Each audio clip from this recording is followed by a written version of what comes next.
దానికి మరమ్మతులు అవసరం. మీ దగ్గరకు వస్తాను శ్రీనివాస్ గారు. బిఫోర్ దట్ సత్యరెడ్డి గారు ఉన్నారు, రిటైర్డ్ ఇంజనీర్ అధికారి ఇరిగేషన్ డిపార్ట్మెంట్ నుంచి. సత్యరెడ్డి గారు, good evening, welcome to prime time debate. Satya Reddy గారు వినిపిస్తుందా?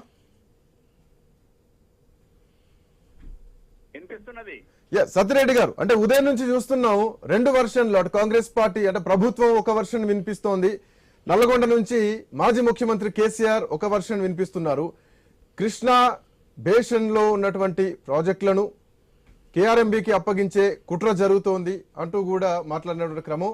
కృష్ణా నీళ్లను కాపాడుకుంటాం అంటూ ఒక సెంటిమెంట్ రాగాన్ని మాజీ ముఖ్యమంత్రి కేసీఆర్ ఎత్తుకున్నటువంటిది స్పష్టంగా కనిపిస్తోంది. అంటే మళ్ళొక ఉద్యమానికి సమరశంఖం మేము పూరిస్తున్నాం, నీళ్ల కోసం మళ్ళొక యుద్ధం స్టార్ట్ చేస్తున్నాం అంటూ ఎన్నికల తర్వాత ప్రభుత్వం ఏర్పడిన తర్వాత మాజీ ముఖ్యమంత్రి మొదటిసారి ప్రజల్లోకి వచ్చినటువంటి మాట్లాడిన సందర్భం.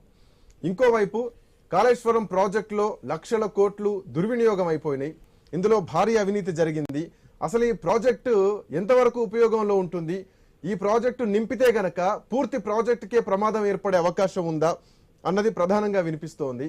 ఒకవైపు మేడిగడ్డే గాని, అటు సుందిల్ల ప్రాజెక్టే గాని, అట్లాగే అన్నారం సరస్వతి బ్యారేజే గాని. అంటే బ్యారేజ్ లో సరస్వతి బ్యారేజ్ కూడా మన గతంలో లీకులు చూసినాం, నీళ్ళు బుడగలు వస్తే దాంట్లో ఇసుక బస్తాలు వేసి అవి రాకుండా బయటికి చూసినటువంటి సందర్భం ఎన్నికల ముందు చూసినాం.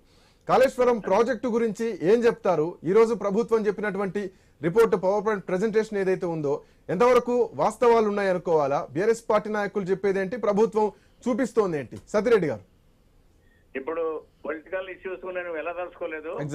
ఇప్పుడు జరగబోయే విషయం చెప్తాను. మేడిగడ్డ గురించి అక్కడ కొంచెం ఎగ్జిక్యూషన్ గానీ డిజైన్లు గానీ లోపాలు ఉన్నట్టు అనిపిస్తున్నది. అది డీటెయిల్ ఎంక్వైరీ చేసిన తర్వాత తెలుస్తుంది. దాని తర్వాత సపరేట్ ఛానల్ ఎంక్వైరీ చేయడము, తప్పు చేసిన వాళ్ళ శిక్ష అనేది separate channel. At the same time immediate గా రిపేర్స్ అటెండ్ చేయాలా, ఎక్స్పర్ట్స్ తోని ఒపీనియన్ తీసుకొని రిపేర్స్ అటెండ్ చేసి దాన్ని బ్యారేజ్ ను సేఫ్ గార్డ్ చేసుకోవాలి ఫస్ట్. లేకుంటే అది రెట్రాగేషన్ లాగా ఇప్పుడు అది ఇంకా డ్యామేజెస్ ఇంకా ఇంక్రీజ్ కావడానికి ఆస్కారం ఉంటది. ఒక బ్లాక్ పోయి ఇంకో బ్లాక్ కూడా స్ప్రెడ్ అయ్యే ఆస్కారం ఉంటది. కాబట్టి ఇమ్మీడియట్ గా టేకప్ చేయాలా. ఇప్పటికే 2-3 నెలలు అయిపోతుంది, ఇంకా సీజన్ 3-4 నెలలే ఉంది మే వరకు. ఈ 3-4 సత్యరెడ్డి గారు 2-3 నెలలు అవుతుంది, పిల్లర్లు కుంగిపోయి 3-4 పిల్లర్లకే ఇంత హడావుడి చేస్తుంది ప్రభుత్వం అంటూ మాట్లాడుతుంది. సరే, రాజకీయాలతో మీకు సంబంధం లేకపోయినా కానీ దీనికి సంబంధించి గత 3 సంవత్సరాల నుంచి 2020, 2021, 2023 ఇట్లా ఇయర్ వైజ్ గా రిపేర్లు ఉన్నాయి చేయాలంటూ కూడా నేషనల్ ఏదైతే డ్యామ్ సేఫ్టీ అథారిటీ ఉందో వాళ్ళు చెప్తూ వస్తున్నారు. అటు ఎల్ఎన్టీ కూడా 1-2 సార్లు హెచ్చరించినటువంటి సందర్భం కూడా ప్రభుత్వం గుర్తించింది. సో ఈ రోజు కుంగిందంటే కాదు, డిపార్ట్మెంట్ ఇంజనీర్లు కూడా కాంట్రాక్టర్ లెటర్ రాయడం జరిగింది. కాంట్రాక్టర్ ఫేమస్ కాంట్రాక్టర్ ఎల్ఎన్టీ వాళ్ళు నెగ్లెక్ట్ చేయడం అనేది మాకు అర్థం కావడం లేదు. రీజన్స్ ఏందో మాకు అర్థం కావడం లేదు. ఆ ఫైల్స్ కరెస్పాండెన్స్ చూస్తే కానీ తెలియదు. ఎల్ఎన్టీ వాళ్ళకు కూడా ఇది మంచి పద్ధతి కాదు. ఎప్పుడైతే రిపేర్స్ ఉన్నాయో they are suppose to attend immediately.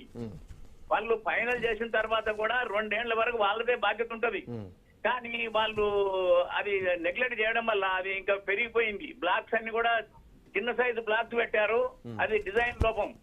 ఆ బ్లాక్స్ కొట్టుకొని పోయినాయి ఫస్ట్ ఫ్లడ్ కి. ఇవన్నీ వాస్తవాలే. నేను అనేది ఏంటంటే ఇప్పుడు జరిగిపోయింది, ఫర్దర్ ఏం చేయాలన్న దాని గురించి ఇప్పుడు ఒకటి enquiry, 1 channel that will take its own course. Judiciary గానీ టెక్నికల్ గానీ లెట్ ఇట్ బి. కానీ సెకండ్ ఆస్పెక్ట్ ఏంటంటే ఇమ్మీడియట్ గా ఎక్స్పర్ట్స్ తోని దాని రిపోర్ట్ ఒకటి తీసుకొని దాన్ని మనము ఇది చేయాలా, దాన్ని మనము ఇమ్మీడియట్ గా రిపేర్స్ టేకప్ చేయాలా. దానికి కూడా there are many methods. Immediate గా 3-4 నెలల్లో మనం చేయొచ్చు. రైట్ సత్యరెడ్డి గారు, I will come to you. మీ దగ్గర నేను మళ్ళీ వస్తాను. బిఫోర్ దట్ ఒకసారి రవి